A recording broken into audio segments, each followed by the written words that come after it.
Welcome back to Bonnie's Life, where we decode the crypto universe 1 week at a time.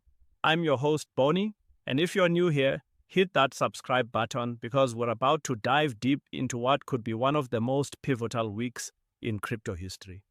Today is August 31st, 2025, and Bitcoin is sitting pretty at $108,757. But don't let that calm exterior fool you. Beneath the surface, there's a perfect storm brewing that could either catapult us to new heights or send us tumbling toward that dreaded $100,000 support level. And trust me, after analyzing the data from the past week and what's coming next, you're going to want to stick around for every single minute of this episode. We've got the Federal Reserve's September meeting looming like a crypto trader's final exam, institutional whales making moves that would make Moby Dick jealous, and technical indicators that are painting a picture so complex it makes a Jackson Pollock look like a coloring book. But here's the thing, and this is why I love this space. In chaos, there's opportunity. Today, we're going to break down exactly what happened in the crypto markets this past week using technical analysis that would make even the most seasoned Wall Street quant take notes. Then we'll dive into the fundamental factors. And oh boy, do we have some game changers coming up. Finally, I'll share with you the exact trading strategies that could help you navigate the next 7 days like a crypto ninja. So grab your favorite beverage, maybe some popcorn, because this is going to be a wild ride. And let's decode what the crypto markets are really telling us. But first, let me ask you this. Are you ready to potentially witness history in the making? Because that's exactly what we might be looking at this week. Alright, crypto family, let's dive into the technical analysis. And I'm going to start with a statement that might surprise you. Bitcoin's current price action is actually more bullish than it appears on the surface. I know, you're looking at that sideways movement and thinking, Bonnie, have you been staring at charts too long? But hear me out. Looking at Bitcoin's weekly chart, we're seeing what I like to call coiled spring behavior. Bitcoin has been consolidating between $105,000 and $112,000 for the past several weeks. And this isn't weakness. This is accumulation. The smart money, and I'm talking about institutions like BlackRock, who now hold over 745,000 Bitcoin, are using this sideways action to build their positions. The volume profile tells us everything we need to know. During the dips toward $105,000, we're seeing massive volume spikes. That's not retail panic selling. That's institutional absorption. When Bitcoin touched $108,200 earlier this week, the buying pressure was so intense that it created what we call a volume vacuum above current levels. Now let's talk about the technical indicators that everyone's watching. The RSI on the daily chart is sitting at 52, perfectly neutral, which means we have room to run in either direction. But here's where it gets interesting. The weekly RSI is at 58, which historically has been the sweet spot for major Bitcoin rallies. Remember March 2024? Same setup, same RSI level, and we all know what happened next. Moving to Ethereum, and this is where things get really exciting. ETH is painting a textbook ascending triangle pattern with resistance at $4,650 and higher lows forming at $4,200, $4,300, and now $4,450. This is one of the most reliable bullish patterns in technical analysis. And when it breaks, and I believe it will, we're looking at a measured move to $5,200 minimum. The ETH/BTC ratio is also telling us a story. It's been quietly building strength, sitting at 0.041, and if history is any guide, when this ratio breaks above 0.045, we typically see Ethereum outperform Bitcoin by significant margins. Tom Lee from Fundstrat isn't just throwing darts when he predicts $12,000 Ethereum by year end. The technical setup is absolutely there. Bitcoin dominance is currently at 54.2%, and this is crucial for understanding where we are in the market cycle. We're seeing a slow but steady decline from the 58% peak we hit in July, which typically signals the beginning of alt season. But here's the twist. This isn't your typical alt season. The money flowing into altcoins isn't coming from Bitcoin profits. It's fresh institutional capital. The fear and greed index is sitting at 61. Greed territory, but not extreme greed. This is actually healthy. Extreme fear below 20 and extreme greed above 80 are typically contrarian indicators. At 61, we're in that sweet spot where momentum can build without being overextended. Let's talk about on-chain metrics because this is where the real story unfolds. The number of Bitcoin addresses holding more than 1,000 BTC has increased by 3.2% this month. These aren't retail investors. These are institutions, family offices, and sovereign wealth funds. The hodler mentality isn't just a meme anymore. It's becoming institutional policy. Exchange flows are particularly telling. We've seen net outflows of 45,000 Bitcoin from exchanges this week alone. When Bitcoin leaves exchanges, it typically means long-term holding, not trading. This supply squeeze, combined with the upcoming Federal Reserve decision, creates a perfect storm for price appreciation. From a Fibonacci perspective, Bitcoin is currently sitting right at the 0.618 retracement level from our recent high of $115,000 to the low of $102,000. This is the golden ratio, and it's held as support 3 times in the past month. If this level holds, and all indicators suggest it will, our next target is the 1.618 extension at $118,000, which aligns perfectly with the institutional price targets we'll discuss later. Before we move on, let's quickly touch on the broader altcoin market. Solana is showing incredible strength at $203, holding above its 21-day moving average despite broader market uncertainty. XRP at $2.83 is building a base for what could be a significant breakout if regulatory clarity continues to improve. And don't sleep on the DeFi tokens. They're quietly building momentum as institutional interest in decentralized finance grows.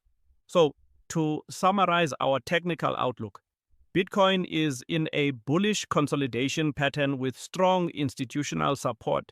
Ethereum is setting up for a major breakout that could lead the next leg higher.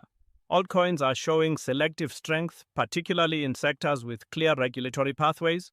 The technical foundation for a significant move higher is absolutely in place. The question is, what will be the catalyst? And that brings us to the fundamental analysis, where things get really interesting. If technical analysis tells us what could happen, fundamental analysis tells us why it will happen. And folks, the why this week is absolutely massive. Let's start with the elephant in the room, the Federal Reserve's September meeting. Now, I know what you're thinking. Bonnie, why should crypto traders care about some old guys in suits talking about interest rates? Well, let me tell you why this matters more than you might think. Jerome Powell's Jackson Hole speech triggered $900 million in crypto liquidations. But here's what most people missed. It wasn't what he said that caused the sell-off. It was what he didn't say. The market was expecting more dovish language, more certainty about rate cuts. Instead, Powell gave us measured, cautious optimism. But here's the kicker. That caution might actually be bullish for crypto in the long run. The market is currently pricing in an 80% probability of a 25 basis point rate cut in September. Fed officials like Christopher Waller and Mary Daly have been increasingly vocal about the need for rate cuts, with Waller specifically stating his support for a September cut. But here's where it gets interesting for crypto. Even if they don't cut rates, the mere expectation of future cuts is driving capital toward risk assets. The core PCE inflation data that came out this week showed a rise to 2.9% year over year, which complicates the Fed's decision-making process. Normally, this would be bearish for risk assets, but crypto is increasingly being viewed as an inflation hedge. Michael Saylor didn't build a $15 billion Bitcoin treasury because he thought inflation was going away. He built it because he knew it was here to stay. But the Fed isn't the only game in town. We've got a packed economic calendar this week that could move markets significantly. The European Central Bank is also meeting, and with European inflation running hot, any dovish surprises could send capital flowing toward crypto as a hedge against currency debasement. China's manufacturing PMI data comes out this week, and while China has been relatively quiet on crypto lately, any signs of economic weakness could drive Chinese capital toward Bitcoin as a store of value. Remember, Bitcoin was originally designed as a hedge against government monetary policy, and that use case is becoming more relevant by the day. Speaking of regulation, we've had some massive developments that most people are completely overlooking. The SEC's July 29th policy shift allowing in-kind creations and redemptions for crypto ETPs is huge.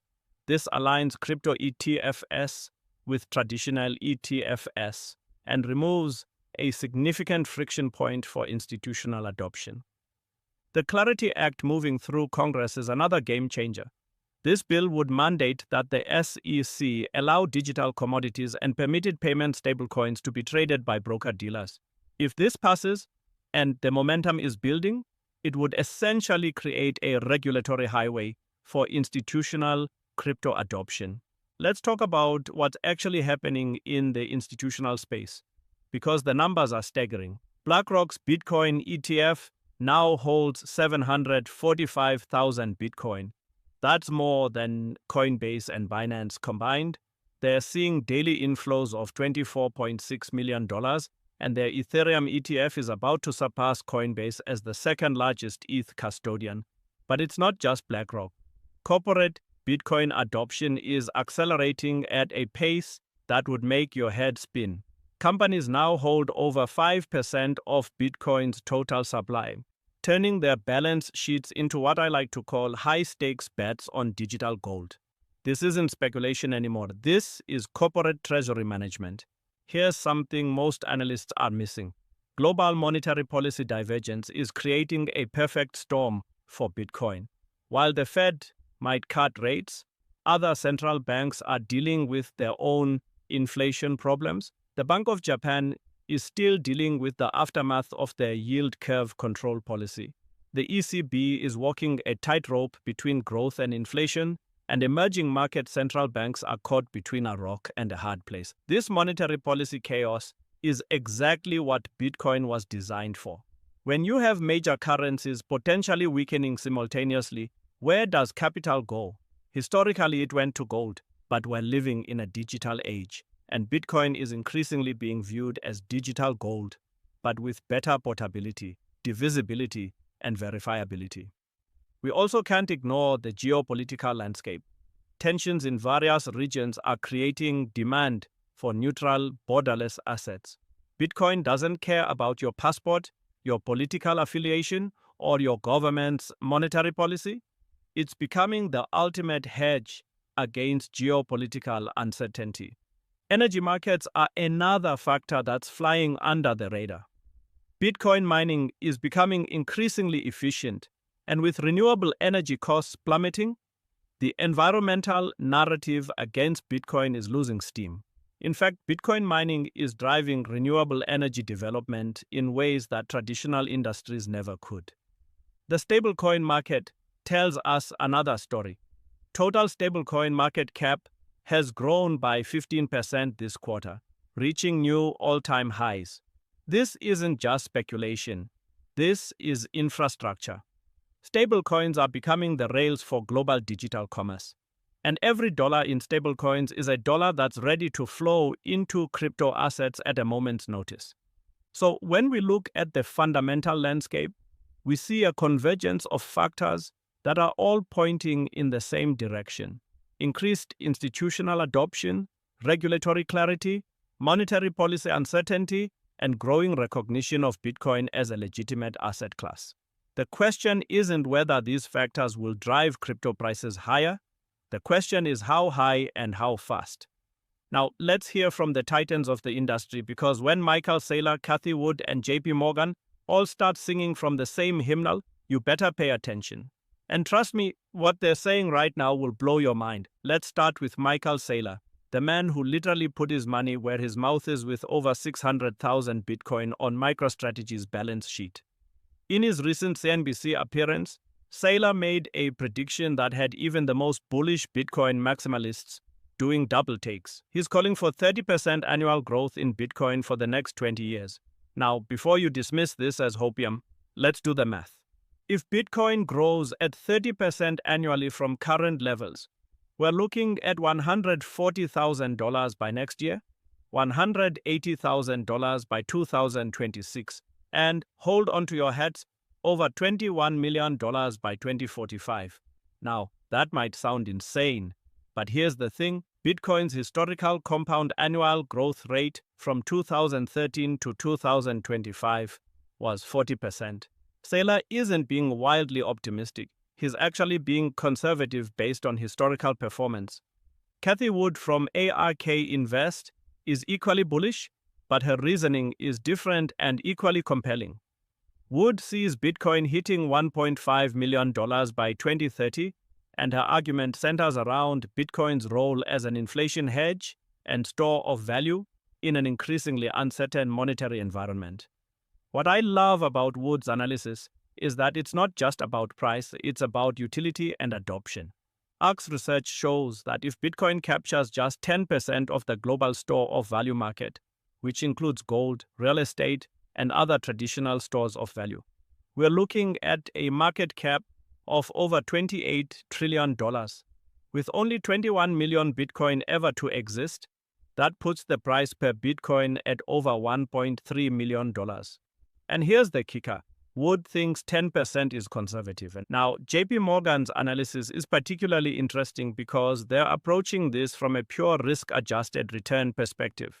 Their analysts believe Bitcoin is currently undervalued compared to gold, with a fair value of $126,000 by year end. But what's really fascinating is their volatility analysis. JP Morgan notes that Bitcoin's 6-month volatility has dropped from nearly 60% at the start of 2025 to roughly 30%, a series low. This volatility compression is exactly what we saw with gold in the 1970s before its massive bull run. As Bitcoin becomes less volatile, it becomes more attractive to institutional investors, which drives more adoption, which reduces volatility further. It's a virtuous cycle. Tom Lee from Fundstrat is making waves with his Ethereum prediction of $12,000 by year end. His model isn't based on hopium. It's based on institutional adoption patterns, ETF inflows, and the growing recognition of Ethereum as the backbone of decentralized finance. Lee's base case has Ethereum at $5,500 in the near term, with $12,000 as the bull case scenario. What all these experts agree on is that we're in the early stages of institutional adoption. BlackRock's Larry Fink went from calling Bitcoin an index of money laundering to launching the most successful ETF in history. That's not a small change of heart. That's a fundamental shift in how traditional finance views crypto. From a regulatory perspective, experts are increasingly optimistic. The passage of stablecoin legislation and the potential approval of the Clarity Act are creating a regulatory framework that institutions can work within. As one regulatory expert put it, we're moving from crypto is banned to crypto is regulated. And that's exactly what institutions need to hear. On the technology side, Ethereum developers are excited about the upcoming upgrades that will make the network more scalable and efficient. The merge to proof of stake was just the beginning. The real improvements are coming with sharding and layer 2 integration. As one developer told me, we're building the financial infrastructure for the next century. Global macro experts are also weighing in, and their perspective is crucial. With central banks around the world dealing with inflation, debt, and currency debasement, Bitcoin is increasingly seen as a neutral, apolitical store of value. As one macro strategist put it, Bitcoin is the only asset that doesn't depend on any government's promise to pay. The consensus among experts is clear. We're at an inflection point. The combination of institutional adoption, regulatory clarity, technological improvements, and macroeconomic uncertainty is creating a perfect storm for crypto adoption. The question isn't whether crypto will go mainstream. It's how fast it will happen.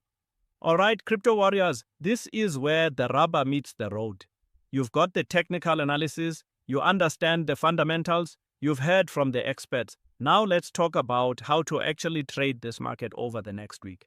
And I'm going to give you 3 specific strategies that can work whether we go up, down, or sideways. Strategy number 1, the institutional accumulation play. This is for those of you who want to follow the smart money. We know institutions are accumulating on dips, so we're going to do the same. Here's the setup. Bitcoin support is at $105,000 to $107,000. If we get a dip into this range, and I think we might early in the week, that's your entry point. Your position size should be no more than 2 to 3% of your total portfolio per trade. Set your stop loss at $100 to $2,000. That's below the institutional accumulation zone, so if we break that, something fundamental has changed. Your first target is $115,000, which is the recent high, and your second target is $118,000, which aligns with the Fibonacci extension we discussed earlier. Strategy number 2, the Ethereum breakout trade. This is a higher risk, higher reward play based on that ascending triangle pattern we identified. Ethereum needs to break above $4,650 with volume to confirm the breakout. If it does, your entry is on the break and retest of $4,650 as support. The key here is volume confirmation. You need to see at least 50% above average volume on the breakout. Your stop loss is $4,400, which is below the triangle support. Your first target is $5,200 based on the measured move, and if momentum continues, $5,500 is in play. This trade has a risk-reward ratio of about 1 to 3, which is excellent. Strategy number 3, the altcoin rotation strategy. This is for the more advanced traders who want to capitalize on the potential alt season. The setup is based on Bitcoin dominance breaking below 54%. If that happens, we want to be positioned in strong altcoins that have been building bases. Your candidates are Solana, which is holding above $200, Chainlink, which is building a base above $25, and maybe some exposure to DeFi tokens like Uniswap if regulatory clarity continues to improve. The key is to rotate into these positions gradually, not all at once. Now, let me be crystal clear about something. None of these strategies matter if you don't manage your risk properly. Never risk more than you can afford to lose. Use stop losses religiously. And for the love of Satoshi, don't FOMO into trades just because you see green candles. The best entry opportunities often come during the first few hours of the trading week or during major news events. The Federal Reserve decision on September 18th will likely create volatility. That's opportunity if you're prepared, but danger if you're not. Have a plan for taking profits. I like to take 25% off at the first target, 50% at the second target, and let the rest ride with a trailing stop. This way, you lock in gains while still participating in any extended moves. This week's key events to watch. Monday, watch for any weekend news that might affect opening sentiment. Tuesday, European inflation data could impact global risk appetite. Wednesday, US manufacturing data and any Fed speak. Thursday, weekly jobless claims and crypto ETF flows. Friday, non-farm payrolls. This could set the tone for the Fed meeting. And there you have it, Crypto Family, your complete roadmap for navigating what could be one of the most important weeks in crypto history. Let me leave you with the 3 key takeaways that could make or break your trading this week. First, the technical setup is bullish across the board. Bitcoin is coiled and ready to spring, Ethereum is setting up for a major breakout, and altcoins are showing selective strength. The foundation for a significant move higher is absolutely in place. Second, the fundamental backdrop is as strong as I've ever seen it. Institutional adoption is accelerating, regulatory clarity is improving, and the macroeconomic environment is creating perfect conditions for crypto to shine as an alternative store of value. Third, the experts aren't just optimistic. They are putting their money where their mouths are. When Michael Saylor, Cathie Wood, and JP Morgan all agree that crypto is undervalued, you better pay attention. But remember, in this market, preparation meets opportunity. Do your own research, manage your risk, and never invest more than you can afford to lose. If this analysis helped you understand the market better, smash that like button, subscribe for more weekly crypto insights, and ring that notification bell so you never miss an episode. Join our community in the comments below. I read every single one and often respond with additional insights. Follow me on Twitter at BonusLife for real-time market updates, and don't forget to check out our Discord for exclusive trading discussions with fellow crypto enthusiasts. Next week, we'll be diving deep into the aftermath of the Fed decision and analyzing how it impacts our long-term crypto outlook. Plus, I'll be sharing some exclusive insights from my recent conversations with industry insiders that you won't want to miss. Until then, stay curious, stay informed, and remember, in crypto, fortune favors the prepared. This is Bonnie signing off from Bonnie's Life. See you next week, and may your portfolios be evergreen.